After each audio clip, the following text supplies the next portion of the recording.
Welcome to LifeGLOSS, a beauty podcast for sassy and seasoned women who have lived life and have a drawer full of lip gloss to prove it.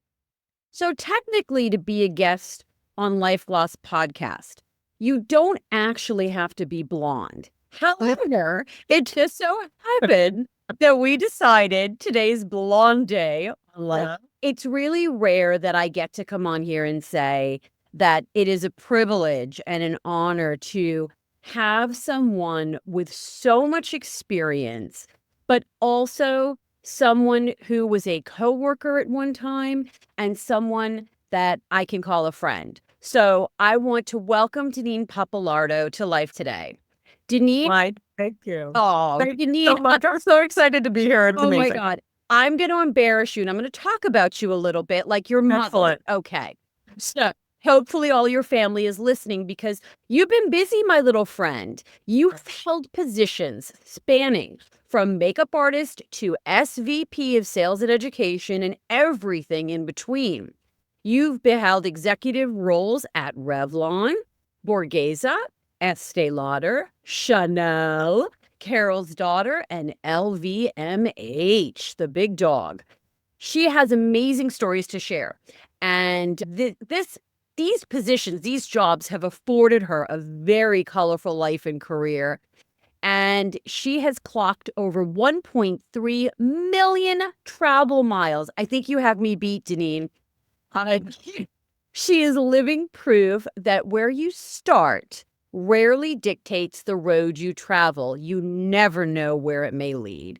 So I'm glad the road has led you here. We are so happy that you are here with us today on LifeGLOSS, and welcome as our final guest of 2024. Welcome, Denine Pappalardo. Thank you so much. It's so great to meet Hillary, which is so exciting, and just to see you again, Susan. We worked together at the big double C's for quite some time, and it really was amazing to keep in touch and to be able to be a part of this incredible year of this podcast to finalize and be that last guest. Thank you so much. I appreciate it. Oh, I know Hillary's really excited to hear all the stories that you have, and some of them I know, some of them I don't know. I think our listeners will really benefit, no pun intended, from more on that in a minute, from so many of your stories, but not just your stories, Denine. Also, you have your finger on the pulse of really what's happening in the industry as a cosmetic industry today. So we want to dive a little bit into that as well. First question that I have for you is you made the transition, which most people don't know unless they really know you, from the theater to a life of beauty. Similar to Bobbi Brown, she started in theater makeup, as did I, and the theater in general. And then you went into the beauty world. And so many of individuals that we worked with do have a background in the performing arts. And a lot of us just naturally navigate to these beauty companies, these beauty positions. But which role, and I'm not talking theater necessarily, but which role in the cosmetic industry would you say has been your favorite so far?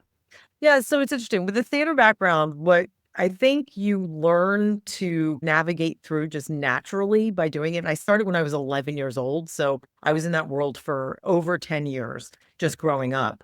And so it was about the people like that, literally. And it's about reading people. It's about, in order to do a character, you have to actually understand the person that you're playing, right? So I spent a ton of time in my life, like in my childhood and my young adulthood, just really paying attention to what makes people tick. And I was always fascinated by that. So then once I fell into this industry, which literally was positions, working at the mall, doing makeup artistry like you all did, and doing fragrance modeling and just picking up hours in between all of my theater, my music gigs. And that's literally how I got into it. And it was that excitement. It was the theater of being in a store that drew me to it.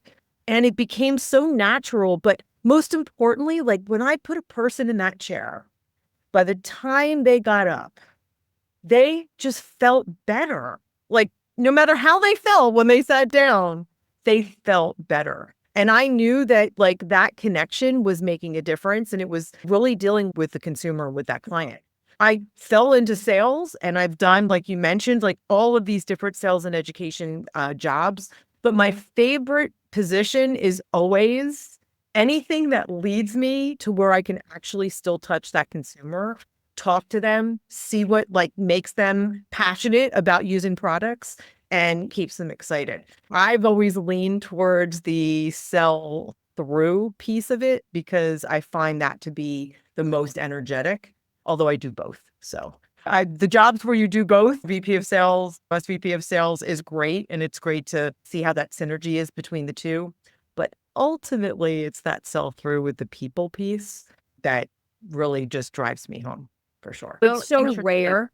Yeah, it's so rare to hear that because Hillary and I both know, and we've had experience with this, where someone comes in to the cosmetic industry and they started out on the selling floor like we all did. And they started out as a makeup artist and then they work up in the ranks. And then you never see them again. They go to what we used to call the ivory tower. Yeah, every tower, exactly. The ivory tower. And they're so far away from the consumer and the pulse of what's going on in the world. So I think it's wonderful. That's something that you still, to this day, over 30 years later, you still want to interact with the consumer. That's so rare, Denine, but that's so they to actually, get out of touch. yeah, you can't. The consumer is what is going to tell you the best product is. Every single time. Yeah, Every the single time. consumer's the one. Yeah. And they bid with their wallets and the brand wins or not based on that. And it's so interesting when you were talking about theater and the background and the selling floor as a stage, because when Sephora came to the US, I helped open Sephora for Sephora.com, but they literally, their sales floor was called the stage. And most people were called the cast. And even in the beginning, they had one glove for presentation. And it's all theater. Someone that considered psychology and then stayed in beauty, because I was like, I can do more good with men and women in my chair sitting at a counter than I could with them laying on a couch. So I'm hearing everything you're saying and it makes me all warm and fuzzy inside. I love that. And it's funny, I remember just one specific person, like I had a cancer patient that was starting to lose her eyebrows. She was just looking, her skin tone was just so grayed out. She didn't know what to do. And I just remember like sitting her in that chair and just showing her, not just doing it, but showing her like, this is how you can do it yourself. It's actually a lot easier than you think. It only takes, I'll give you the just few steps. I know you don't have a lot of energy to put into this. So we'll do the least amount of effort for the most return. And we just both cried and hugged each other, like when we were done. Like it was the most uplifting, amazing experience. And I, to this day, 35 years later, remember that. And it was very early on. And that memory just drives me to do that. And even when I'm sitting in a boardroom, even when I'm talking to a CEO, a CFO, it doesn't matter. At the end of the day, I always bring it back to the people because they have to remember if it wasn't for our sales teams touching those consumers at point of sale, we wouldn't have a job. None of us would have a job. And that's really what my role was. So anytime I did that side of it, which always wasn't as fun as actually being in the stores, but I would remind myself, okay, I'm their advocate. This is what I'm going in for, and we'll help get them what they need to be successful. It's so refreshing. And that's really the beautiful side of beauty is the touching of people. Like I've had those experiences with people surviving and they're crying and their husband's crying. And it's just, it seems a little lipstick. How could a little lipstick change a life? But a little lipstick can really change someone's life. And that's what Susan and I love. And that's why we love doing this podcast. And she and I have grown up together seeing this happen. So there is a beautiful side to beauty, but that brings me to my question about the ugly side of beauty. What a segue, right? Yeah. So sometimes our beauty industry, it can be downright ugly. And we know that. And it's not always the kindest place to work, of course. Was there a time that you struggled personally or professionally with your image or with aging in beauty in this industry? How did you navigate it?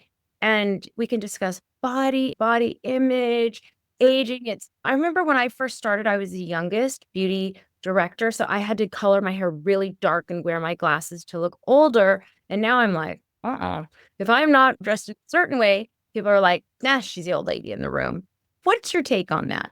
Yeah, it's interesting. I've had since birth, I spent a very difficult road of body image concepts with myself. And what I found really tough too is that I always ended up in industries and surrounded from age 11 in places where how you look was important. I had these struggles as a child, but then I put myself in these places that made it even harder. So I had dance teachers and theater teachers and people telling me, you have to look a certain way, you have to be a certain way for this role, for this production, etc.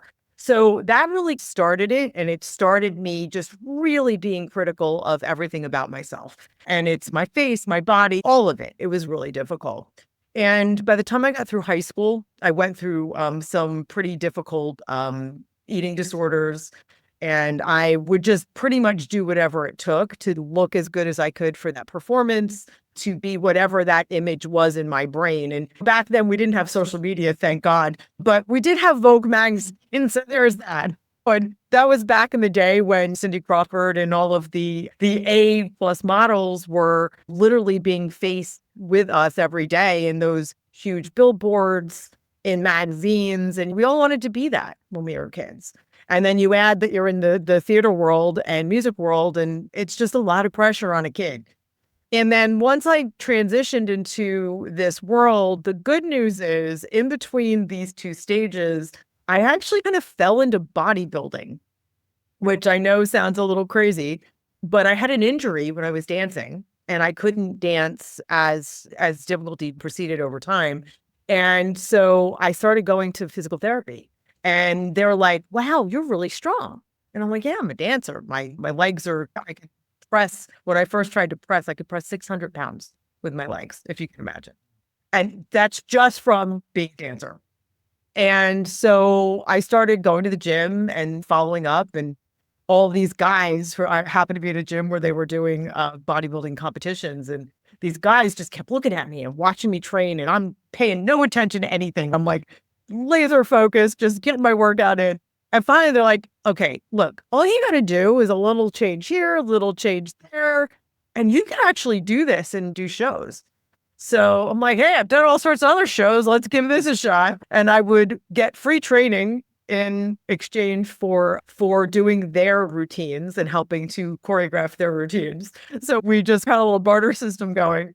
And it was that taught me like how to be very extra healthy with how I look at my body and see that the way my body is built, it's because I have a different structure and I'm a much stronger body type versus a thin, tiny ballerina type. And I learned to embrace that. And it was great. That being said, then I was just about approaching into cosmetics at the time. I was doing shows while I was working actually at Revlon. And that's when, again, the pressure really started, right? And you had to wear your hair, like you were mentioning, Hillary, you had to wear your hair a certain way. My hair was pulled back for so many years. I have no hairline at this point. It just, my hairline starts back here. It just, like, literally, I had it every day. I'm like, what is that? Like, what is happening? It had to be slicked back. And it had to be like that for a number of companies. And then by the time we got to the double C's, everybody wanted to look like Coco, right? We all wanted to be that. I've had really great bosses and I've had some really tough ones. And some of them have said, you want to make sure that your team looks a certain way. You want to make sure that you're thin and you're fit because that's the image that we want to portray here at this company. Like I was taken aside multiple times and there are members of your team or there is this. And like literally blown away. Like I remember being completely blown away by it, but at the same time going, yeah, that's this industry that we're in. And thankfully over time, things have changed. Now, yes, I think those biases are still there, but they're quiet. So those opinions are quiet. You can't say these things to people anymore. You could never pull somebody aside and say they need to change the way they look this way or that way. But it's still there. It's an undercurrent and it just never goes away. And there's a part of me that because I've been dealing with this my whole life, I wonder, is it me, right? Am I just like putting that into it because that's my experience? But I don't think so because I still see it out there. And now I'm 58 years old, 58 years young. And it's interesting to see how I perceive myself now. I work out like crazy because I think that's my sanity in all of it. But it's still a struggle and it will always be. Like, I think that once you have that, it really never goes away. It's just something that you learn to live with and learn to manage. And my healthy side that I learned is, I think, what's gotten me through it, especially Yeah. at this age. Because at this age, a lot of people struggle. And I've been lucky because I knew what to do. Because This is so important for people to be able to hear. And I think your sharing your experiences is really going to touch a lot of people because people don't talk this openly about these things. So thank you. They don't. And they should. Because you know what? It's Yeah. yeah. And we all have struggles that we deal with. And I literally just had dinner the other night with two of my friends. We used to work at Barbizon modeling schools back in the day, in the 80s, late 80s, early 90s. And we had that too. And the conversations we would get, and we were talking about that and how we all look amazing, like for who we are, for our age at this point, but we still can't get those 19, 20-year-old mall models brains. Like, we can't get that out of our heads. And we still look at ourselves that way. And we make sure we touch base regularly to say, hey, stop it. Don't do that. You're beautiful. Brutal. Barbizon was particularly known for being brutal. Yeah. Yeah. I think anyone in the industry, I know for myself, I've not met anyone in our industry that has not been somehow affected by our industry as a whole. And I think that for women, especially, I know for me, I am completely damaged from having worked in the beauty industry, from doing runway shows, and like you, Denine, growing up in the theater and dancing. So you and I have all pretty much almost identical, We have some trauma. It's great. Same trauma. We legitimately trauma bonded at one time, I'm sure, Denine. For sure. And I know for myself, it's a constant daily struggle. I don't think for a second that it will ever escape me. It's just how you deal with it. I think that it's still, you said something earlier that really touched me, and it was, you can't say things anymore. And the stuff that we used to say, or I was told that I had to say to employees, was gut-wrenching to me and devastating to me. And that undercurrent is 100% still there. And anyone that says it isn't is not telling the truth. There is still an undercurrent in our industry of you have to look a certain way, you have to act a certain way, you have to be a certain way. We are selling an image, we are selling a fantasy. It's what it's all about. But it's still there. I'd like to think the optimistic side of me would like to think it's getting better. And I think maybe to a point it is. Yeah, we can't actually say these things to people, but that undercurrent, it's like a little simmering pot. The foundation is on simmer. It's not boiling, but it's on simmer, and it's still there. I will say the good thing that I've seen as a change, and I've been a part of brands that are like this, is there are brands whose foundation is on being who you are and being the best. And I have seen that happen over time.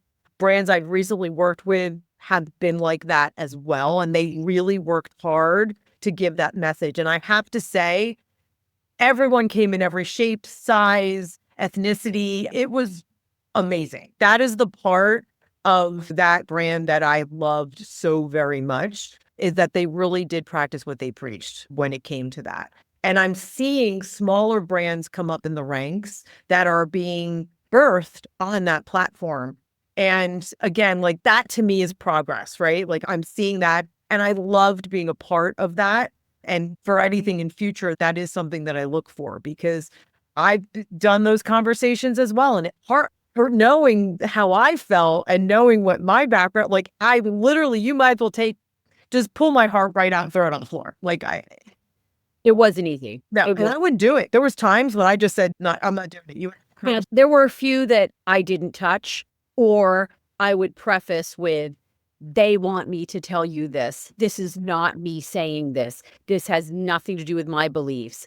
but this is what they're thinking. And I would just hang people out to dry. Like, I didn't care. It was like, I'm not taking the bullet for this because I don't believe you should have to change your hair or you should have to change your size or any of this type of stuff. But it's tough. Or I think some of it is the industry, and I think some of it is the age we are, Denine. It's any woman over 50 knows that even though we didn't grow up with social media, we grew up with seeing the pictures in the magazines. And I at times say to my teenage daughter, who's 18 now, and thank God she has nothing to do with our industry whatsoever. Thank God. Okay. She's I remember your baby shower. That's all I'm saying. But God, Stop this. Solange's going to college next year. But thank God she has nothing to do with our industry. And I say that, please, guys, don't, any listeners, don't strike us down.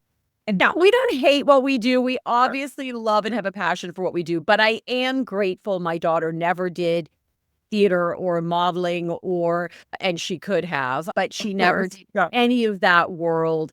And I kept her away from the beauty world on purpose because I needed her to develop as a human on her own without those influences. And it's funny because I do have friends who say to me, for your background, it's amazing. You're just the way that she is.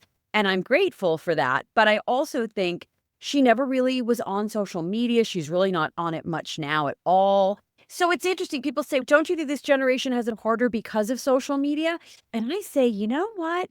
Sometimes yes, but sometimes I think we might have had it harder because the models were such a big thing and the magazines were so big and the billboards. And I don't know. Is one better? Is one worse? I don't know. But it's a little bad. All of us. Yeah, that's really interesting, Susan, because we had so fewer touch points for what was acceptable and perfect. Whereas now with social media, everybody's in all different shapes and sizes, and they're talking about what their perfection is. And even though their life may be a disaster, you're seeing a tiny little corner of it that's all prepped and primed, and you don't know what the rest of their room even looks like, much less their life. But for us, we were served such small servings of what was acceptable. So if you didn't have the color, if you didn't have the skin, if you didn't have the height, you just were automatically excluded and you were less than. Whereas maybe now there's more. So that's interesting, Susan, that you say that, because I think they're both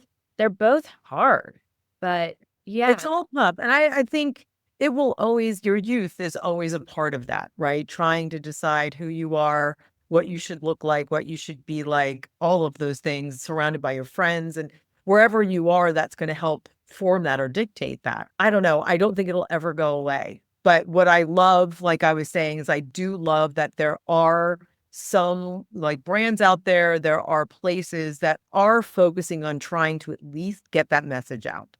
And I agree. Like, I think social media at least is showing a broader range of what's happening out there. Because I think Hillary makes a very good point that it was so tiny. So we lobbed onto it almost so hard because we were desperate for things to look up to or aspirational beauty and things like that. But now, to Hillary's point, they were so inundated that I think so many girls and women shut it off. And they're like, I don't even know where to look anymore. So I'm just going to not even look. So it almost has that backlash where it's just become so broad. Maybe people aren't caring as much. I don't know. But I do, to your point, Denine, I am hopeful that we've made so many great changes in the industry that are moving towards more of a positive image and feeling good. Like Hillary and I always say in this podcast, if you want to get out of bed today and put on some lip gloss, good for you. If you want to stay on your couch and wear nothing or never wear makeup again, still listen to us because we talk about other stuff than just the visual, right? Exactly. Yeah. We're a work in progress, all of us, every single day. It's not over until it's over. I always say that. And Denine, you've had a huge journey for the past few years now. And I think you were kind enough you just shared so much with us on a personal level, which is so wonderful. And now we want to go even deeper with you and really talk about this journey that you've recently had as a businesswoman, as a spouse, as a daughter, as a sister, as a friend.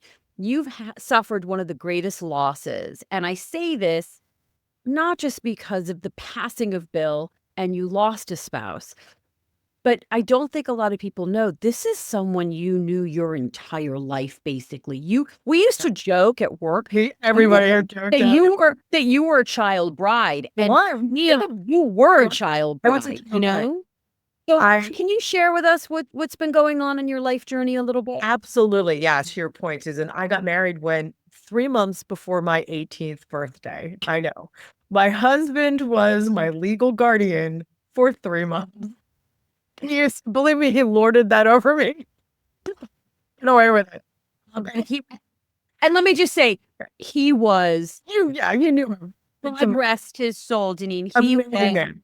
And you really, honestly, in this lifetime, you lucked out. He was an outstanding human and he was a great man. And you guys, the love there was just, it was incredible.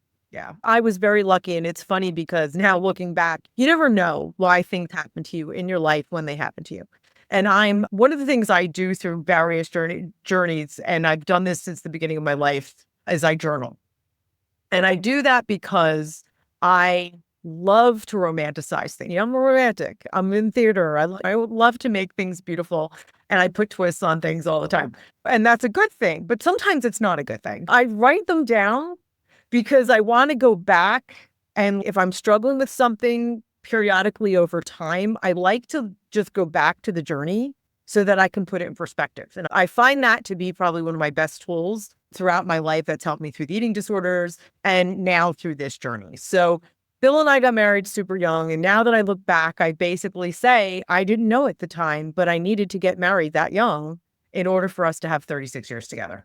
Oh. And which is crazy. And we always thought, literally, Bill would say this all the time. We'd go to a wedding. He'd be like, oh, the dance where they're like, you get up there. If it's been 10 years, 20 years, 30 years, 40 years, he goes, we're going to make 50 years plus easy.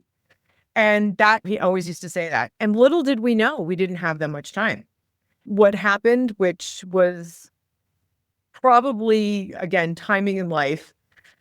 So in February, the week of Valentine's Day, 2020, he was diagnosed with pancreatic cancer. And if you remember, February of 2020, about 2 weeks later, we went on lockdown. Yep. And it literally, if you can imagine dealing with cancer and it is not curable and you are absolutely going to die from it and lockdown at the same time, it was insane. Like there aren't even words to put to it. And what was so crazy is that we didn't have any help. We had help. We had emotional help because people obviously could call, but nobody could come over. You couldn't, if you expected to have him live the year that we wanted him to live, year and a half, because really he only should have lived about 6 months at that stage.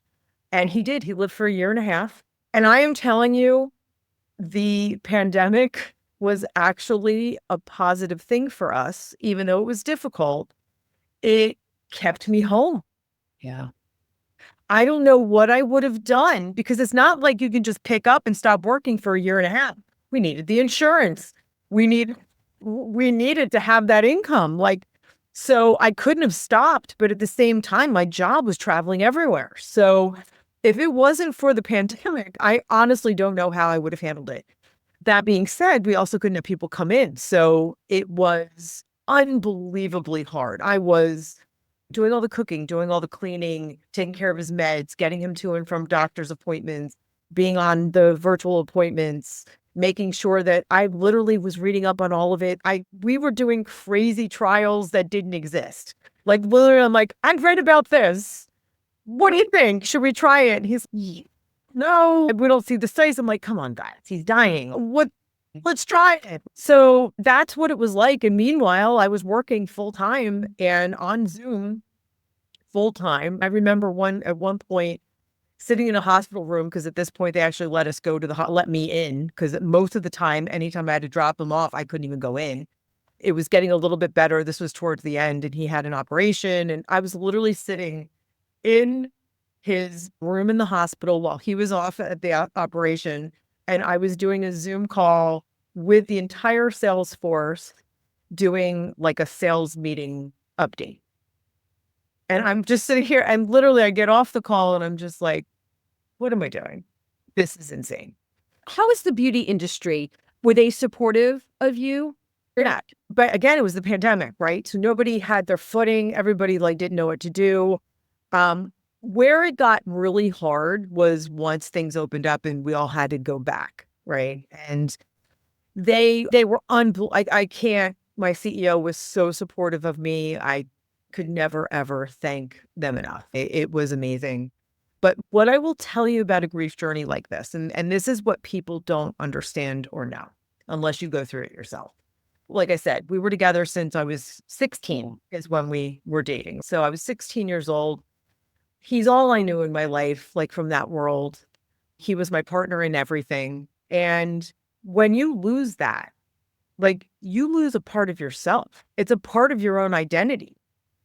And then there's the physical things. I had to sell my house. I had to downsize. I had to figure out all of these things to be on my own, which luckily, because I traveled so much, being alone wasn't as horrible or shocking because I was alone half the time. So at least I had that adjustment. But it's now all of a sudden, who am I? If I'm not Bill's wife, who am I? And when I went back, I was just very lost. And that first year, it's interesting because you're in a fog and you don't really feel as much. So you're just going through the motions. And like I said, I did all the things you're not supposed to do the first year. I sold my house. I moved out with the kid. I did all my things. And I just kept going and going. But then when the second year hit, now that fog is gone. And the reality just like whacks you in the head. And it's interesting because you can go about your life and you're fine. And then all of a sudden you just are in a place you just wail. It just comes from a place that you don't even know where it comes from. And I still, 3.5 years later, I still have that, but it's less. It's less and less as time goes on. But my message to anyone listening that has anyone that's gone through this, don't forget about year 2. Don't forget about year 3 with your friends, with your family members that are going through this, because it's there and they're hiding it from you because they don't want you to feel bad anymore. Nobody wants the people around you to feel awkward. And everybody's awkward. Death is awkward. Nobody wants to talk about it, right? And I've always, since the beginning, I'm a very open person. I'm an open book, and I will give you whatever information in my life I can if it's going to help somebody. And I've had people 6 months in literally say to me, and these are like coworkers, "Do you miss him?" And come on to the Yeah. I have no words. There's no words to answer that question. Of course, every day of my life, and I will every day of my life. Yeah. I think it's tricky. I think my mother always said that. She said the funeral is the easy part. Oh, for sure. It's the years later that it hits you. It's down the road that you need that support. Yeah. Right. And they say, and people basically want you to, I should be okay now. In the eyes of the world, I should be okay. It's been 3.5 years. I'm doing my thing. I'm doing but I will always feel it. It's never going to be the same. Yeah. Our society, not only globally, but I feel like America especially, we do not teach people about grief.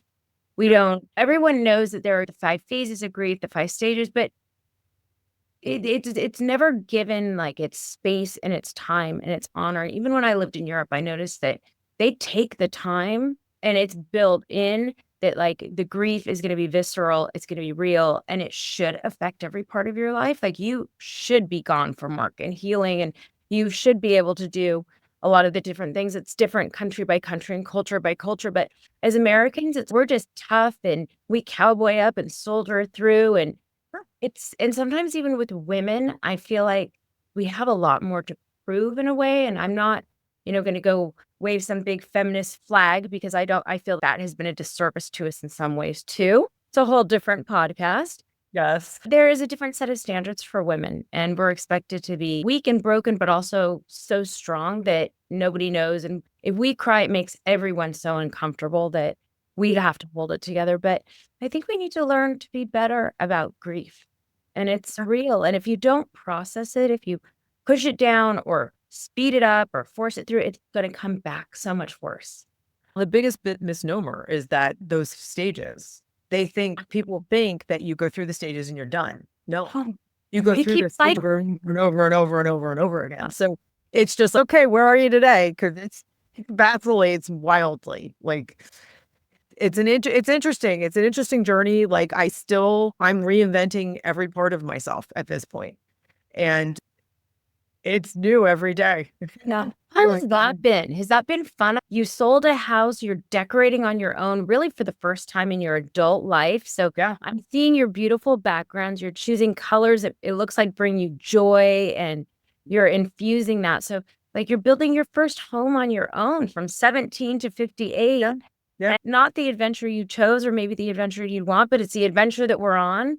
So how is that going? Are you discovering, wow, I like that color. I like that thing. And Yeah, that's exactly what's happened. And I was lucky, like I said prior, because I also had a place in San Francisco when I was working there. So I was able to do that there also on my own at points. So I've always had some place that was mine in addition to being both mine and Bill's. But it's cool because now, like here, I've blended all the things that I love in all of the places that I've been in my life. And I've moved over 25 times in my life, which is crazy. But I love it. I love to decorate. So like it's a project to lose yourself in, but I love it. It's great. I feel very comfortable here. It's absolutely mine. But then there's times when it's very lonely, right? And it's tough. Like that part of it's tough. And I still have all my friends. My friend group is insane. They're just always there for me. But that's different too, because it's a lot of couples, right? It's mostly couples. And so that's awkward. And everybody, because I have such a broad range of where I am, like I have friends in California, I have friends in Chicago, I have friends in New York, Miami, Naples, Florida, Texas. Like I'm all over the place. And that's hard to do alone too. It's an adjustment. It for sure is an adjustment. But at the same time, I look at everything. I'm lucky to be breathing today. So I'm just going to get up and do the best thing that I can and experience what I can. So it's changed my perspective for sure. I'm much more purposeful. yeah, well, I think the pandemic did that. It changed people, some for the good or some for the bad. I remember in the very early days of it happening, I had just had a big surgery. So I was like, I couldn't move, I couldn't do anything. And I was watching the world come crashing down. And it seemed like I was in Los Angeles. And I very quickly at one point, I thought, this is weird. This is going to go on for a long time. And I'm either going to come out of this better or worse. And which is it going to be? And I made up my mind really early on. I'm going to come out of this with something to show for it and not survive it and just survive it. But you had such a different experience in that you got to have a very close, intimate time with him during a time that who knows where you would have been pulled in and what influences may have been able to come in, but to almost have a private bubble, even though it was hard because you didn't get to have the help, I hope there was a little peace in there. There was, and it was interesting because we had tried to sell our home a couple years prior to that, and we were going to downsize just because we thought we didn't need the space anymore, and it fell through. And again, another thing, like little did we know we were going to be in that space 24/7, and it had this big, huge yard. And so we were able at points to have people come and just spend time with him, but be distanced. So if we were in a townhouse like I am now, like there's no way, like everybody's on top of each other. Again, it's like the timing of all of it was divine timing for sure, for sure. And it was a blessing. It was a blessing and a curse, but more on the side of the blessing, I would believe. Oh boy. Yeah. It's a lot. It's a little choked up. No processing it all, but it's a lot. I have friends that have been through this as well, and everybody has a different outlook, and everybody has different timelines for grieving and different ways that it looks. Again, I can't get the message out enough. Just be patient with people because it's just different. It's a very difficult journey, and it's very different. It's different than a divorce. It's different. There is no choice in any of this. And if this didn't happen, we would still be together today. So it's Right. Yeah, it's tricky because especially in the positions that you've held, you've always been someone who's very in control of their career, and Right. you've been very in control and made very strong choices in your beauty career, Denine. And this is something that you absolutely had no control over. no, So that in itself had to be just debilitating at times, I'm sure. And at the same time, I love how you're looking at this as only someone coming from a theater and beauty fantasy world would. There's a beautiful lesson in all of this. And you can look at this as, you don't want to say, oh, look at death as a gift, but you really cherished the time that you had with him. And now you have come out a different person, and you've been given that gift of you now get to be whomever you want to be for the rest of your life. So it's just, it's so interesting your take. You come at it as I knew you would from such a beautiful angle. yeah. But I will say that part of it is a little daunting. It was like, Yeah. I'm like, oh, that's a lot. What am I going to do? But it's interesting because I have said that even from the beginning, that this is almost like a reset button. And because I was so young when we got married, it's interesting doing the things now that people did in their teen time and like doing it as an adult. Dating is insanity at this age after being with the same Oh person. my God. And you're, oh my God, I don't mean to make a joke, but you've known me not long enough that I'm going to make a joke because I'm the one who laughs at funerals. Yeah. I want you to write a book like The Beauty Guide and Widow's Guide to Menopause and Dating. It's like going through all of it at once. It's insanity. Yeah, it's insanity. With body image problems. Yeah, it's great. right. It's fantastic. Well, I know my mom is standing in her kitchen listening to this part of me. So that you got to this part because she just turned 70 yesterday. She's birthday to me. dating. Happy birthday. She's dating and it's crazy around here. This is nuts. And my husband and I met late. We've only been married almost 3 years. So dating for me, that's part of the way that I met him is he was a friend of a friend. And I thought he'd be safe to test date. And here we are. Right? Okay. So the biggest challenge is the whole like app thing. I'm like, oh no, hell no. Because it's just not real. Sorry, people, but I don't believe anything. Like, I'm not going to just sit on a shelf next to other people. no. I mean, on Facebook, I am getting 25 fake widow, because I did put down that I'm a widow, like on my profile. So little did I know. Now all of a sudden I'm getting 25 of these a day, and they're all generals, like in the army somewhere, and they're like stationed in these. Come on, guys. Nothing is real. Like, it's crazy. And I don't trust it. So unless it's a friend of a friend or someone I knew in high school, I keep dating people that I knew back when I was 15. It's crazy. But that's the thing, right? Like, I need somebody to vet them out. Somebody's going to be vetted. Absolutely. Yeah. I agree with Absolutely. you. I think you need to be safe out there. And for any of our listeners that are older women that are widowed or separated or divorced, I always say, God forbid I'm out there again in my life at one time. Like, you have to be so careful out there. It's a crazy world. So I'm with you, Denine. Stay off those damn psycho apps and talk to your friends. That's how I met my husband, on a blind date. My parents met on a blind date, and they've been married for 600 years now. Yes. They can send their resumes here, and Susan and I will screen them for you. That's fantastic. And you can send your resume to send your to LifeGLOSS, and Susan and I will suss it out. Well, fantastic. So matchmaking will be the other side. I know. There you go. Everything grows organically, right? And That's right. But love it. Yeah, it's tough. I've got a lot of stories. All I can say is both in that and then also people looking for positions or ghosting. Ghosting is the thing that I find to be the most insane thing that's happening in the world in general. It's just like all of a sudden, 1 minute you're like in it and like you're going on and on. The next minute, nothing. Gone, out of there, never hear from them again. Then all of a sudden you hear from them and they're back again. Oh yeah, like I just talked to you yesterday. It's fine. Hey, so let's pick up where what? What? no. What? I'm there out looking at Everyone does it. I'm sorry. How is it out there kicking tires? You turned around and must not have been that great, right? What's wrong with people? It's weird. It's really weird. We've managed to allow this thing where we can just not do the difficult conversation. I think at the end of the day, that's what it is. Nobody wants to just say, I'm not ready, or this just isn't working out right now, or the timing's wrong, or whatever. Just Accountability. it's difficult. The difficult conversations are where all the good stuff is, you know? Yeah, for sure. But it's an interesting journey, and people come out of the woodworks, and it's been interesting for sure. Yeah. So we were going to ask you, what is the next 10 years like for Denine? But I think it's a work in progress, and what fun to go back even 5 years from now and read back on your journals from now. And it's thank goodness documenting.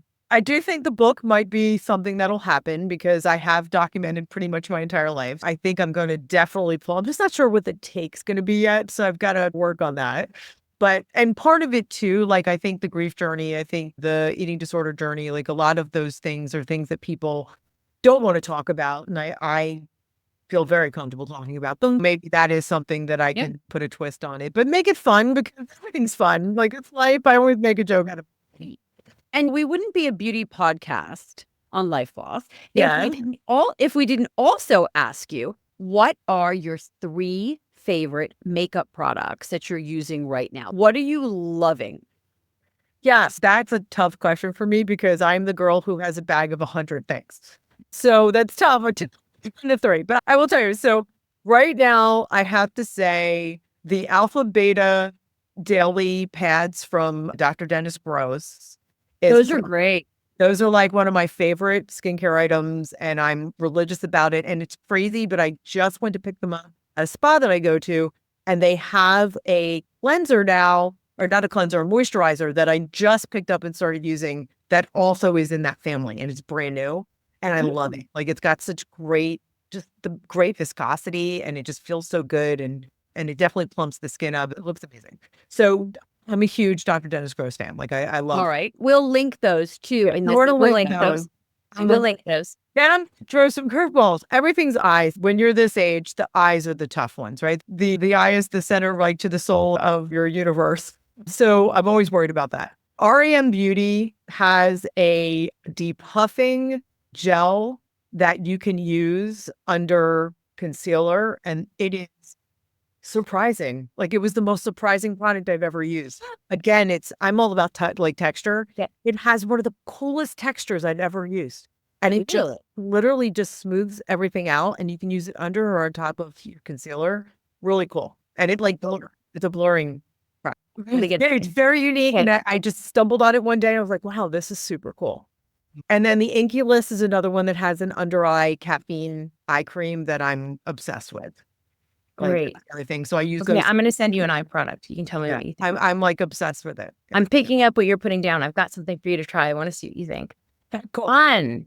Yeah. Okay. So those are my faves. And then I just have to throw out like any mascara or brow product by Benefit Cosmetics. Love them all. They're amazing. That's I was going to ask you what your favorite mascara is, because I think everyone in our industry definitely has probably 6 in the drawer, but we have the one we always go back to. Yeah, it's funny. Yeah, because obviously I was with the brand for a number of years, and every one of them were fantastic. But I have to say, like, FanFest is the one that was probably like Everybody. And my least favorite like type of product ever, even as a makeup artist, even today, all these years, is any liquid liner. I have to use it. I'm obsessed with using it, and I hate them all. Just have to. That's about one. Oh boy. Please tell me, because I'm telling you, every morning stress. I'm like, okay, I'm doing the eyeliner now. All right, old eyes, stay in place. Let's make this happen. It's tough. Like liquid eyeliner is one of the toughest things to do when your eyes are aging, for sure. Yeah. Oh, yeah. The location of my wings is different. I used to be flying like 7 up here, and now I'm like, there are some days when I'm puffy that I'm like, so we're not doing that today. Or I'll just do the Sophia Loren and stop my liner here and then left. Yeah. Yeah. Like I didn't need it. What do you mean the corner of my eye? corner of my eyes, wherever I say it is. Exactly. Oh, yeah. And sometimes when it just keeps getting thicker and thicker because your hand's not as steady. And I'm a makeup artist. I'm like, come on. Now, do you like a pen? Do you like a cream? Do you like a pot? Do you how are like you a wand? applying? Like, what do you It's like? gotta be liquid. It's gotta be liquid. But a liquid on a brush, Okay. or is it like a felt tip pin, or It's a pen. Yeah. felt tip pin? Okay. I just tried one. Valentino's? What was that? Have you tried Valentino's pen? I have not.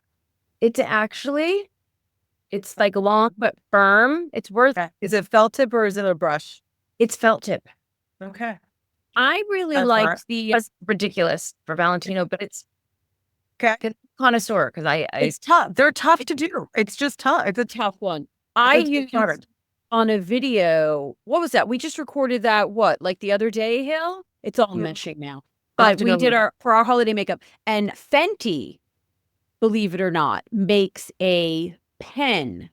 It's a felt tip pen, but with one of the finest points I've ever seen in a liquid liner. And I would recommend that. It's super tiny, and it's also a short pen, so you can Get more control. hold, and it's just really easy. But I'm telling you, the tip on it is like really tiny, so it can get right. You could even do the dots in between the lashes if you wanted to. Like, And then connect. and I'm not a liquid liner girl. It's not my thing. Okay. So I tried it, and I have to tell you, I thought it was fantastic, and it's really affordable. So That's good. Yeah, Let's it's good to have offer one that. with a tiny tip, but it's also good to have one big wide one because sometimes I'm like, if I've got it going, I just want to keep going. I'm Yeah. like, it's Yeah. in the right spot, Yeah. layer down thick. That's right. That's where I use a cream. I like a cream. Yeah. I'm old school. I like a Yeah, cream okay. with a brush. That's so funny. So sometimes I find because I have problems with I have bad allergies. So there are days like today, they're really bad. So there are days when like my eyelids are so swollen. I'm like, what am I supposed to do with this? But for some reason, liquid liner seems to cover a lot of the sins. So that's why I tend to go with that. But and also, You must have in your little kit somewhere. Remember the Chanel cake liner? yes. That is That was spectacular. good. Yeah. It's funny. If I get really desperate, sometimes I will use a brush, wet it, and actually just go to an eyeshadow and like darker eyeshadows and do that. And that actually does work pretty well. Yeah. I like the thickness texture of the liquid. I know what you're saying. There's something, again, I'm a texture girl. So there's Yeah. something about the texture of it that I like. And I also have oily skin still, which is crazy, but it will run if it's not. And see, that's why the cake is good for you because it dries down. I love that. It has to dry. Otherwise, I can't use pencils. Pencils just are everywhere on me. Oh, I yes. just pulled my Le Regard out from 90s. I had a tester. And again, on TikTok, I did a whole like 90s Chanel. I did my whole eyes with it. Hillary. Thank God. Denine. You have no idea what I deal with on this. UV light. I sprayed it with alcohol. No. I did a dunk in the quad. Bacteria. We don't know what's going Denine, I know. please intervene. Especially considering that I would spit in it to get the mascara. Right? I swear to you, This is never in my kit. This was my personal. no. She That is does her amazing. vintage. You need to watch her vintage beauty channel. Yeah. She'll sometimes go in there and she'll do stuff, and she doesn't tell me what she's doing ahead of time, Yeah. which she should, but she doesn't because she knows that I would say, as her older sister, Hillary, you're not doing that. Larry, don't put on that lipstick from the Stork Club in the Oh my know, God. she has to look at. I will watch her video and I will literally start to sweat. This first GWP, if you will. This was like the first Everything. with No. a Stork Club. Look He how helped pretty me. that is. That's beautiful. No, But it's it should be beautiful. okay. Just to be clear, that should be next to the flowers on that display behind you. Yeah, put that there. Don't put that on your list. Oh, did you just? So this is the next thing that I'm doing. Oh my God. Do you guys remember 1989 Safari? yes. Oh my God. When's that? Spot? But wait, Wow, I actually remember this bottle. But wait. Yeah. You Oh, bronzer? got the climate response Oh, bronze. the bronzer. wow. I love that bronzer. That color was so Trim my good. wig. Wow. But look, Oh, I How have do you have a shot? I'm getting dressed in a safari outfit and I'm doing the whole thing on TikTok. Oh my goodness. Because this Wait, was the do you- first. Huh. Hill, Yeah. when was your last tetanus shot? I have 3 brothers. I've lived through it all. So no. The stuff she Wow. does. I swear. Is that amazing? Look how beautiful that bottle is done. The ad campaign captivated my little 15-year-old Maud heart so much. And I like cleared out my bedroom. I pulled in my grandmother's alligator suitcases and stacked them up for my bedside tables. Like I was so influenced. This was my first. And I was like, I had chopped blonde hair because I didn't want to be objectified. But then all of a sudden, Oh my God. Ryan. So that's Safari bronzer. So I was at Nordstrom as a beauty director when that hit. real suede bags. Okay, that Safari bronzer, it was the best shade, and I'll tell you why. There was literally no orange in it, and it was a red-based bronzer. That is, you can tell. Red and I'll be brown. putting it on. It is the best color ever made in a bronzer. And I'm telling you, someone out there, you know what? No one do it because we're going to do it. But seriously, that color is legendary. That bronzer was everything. I wore that bronzer every day. I know. That. Yeah, they literally, every piece of how that product was put together is, that's So luxury. good. That's luxury right So there. good. Yeah. Yeah. That was a big one. Real suede. That is real suede. And it is stamped with the RO. Wow. Janine, you need to come back on because Let's you keep do- doing this. Really make your toes curl. And I'm telling you, Just went into the archives. I just spent the weekend at my mom's house. I had her pull out some of the old kits that I've left there or old kits that I made for her. I had an old prescriptives box. You'll be seeing it. Oh, wait. Found a few things. Hill, you were there for your mom's Oh birthday. my gosh. And I just have to say, Hillary And natural. Hillary and I have a lot in common, and as many people know, and we have a big life together. But our moms have the same birthday, December 16th. That's wild. Can you believe that? Can you believe that? That's amazing. Oh, happy birthday, Lorraine. Happy birthday, Glennis. Yes. Happy birthday. They both just had a birthday yesterday. So, yeah. My mom has her 80th on January. January 3rd. Yeah, I can't believe it. We're very excited. Should I say how old Glennis is? She's 87. At home, running around chasing after my dad, who's 92. Oh my goodness. So there you go. There you go. There you go. Love Still that. in the same house, still running amok. Still going to the gym every day.